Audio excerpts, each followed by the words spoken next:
মতে যদি স্বামী নামাজি হয় স্ত্রী বেনামাজি হয়, অথবা স্ত্রী নামাজি হয় স্বামী বেনামাজি হয়, তাহলে তাদের মধ্যে বিবাহ বন্ধন থাকবে না, তাদের বিবাহ বৈধ হবে না, তাদের সম্পর্ক ছিন্ন হয়ে যাবে। ডেঞ্জারাস কথাবার্তা। মুসলমানদের কবরে তাদেরকে দাফন করা যাবে না, তাদের জানাজা পড়া যাবে না বেনামাজির। কথা কি বুঝতে পারতেছেন? এটা হলো অনেক ইমামদের মত।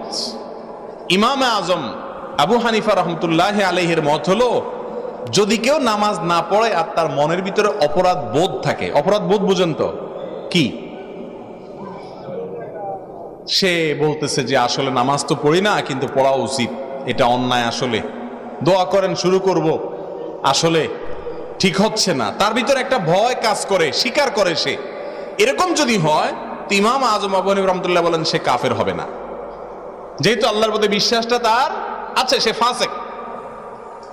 আর আবু হানিফা রহমতুল্লাহ আলাইহি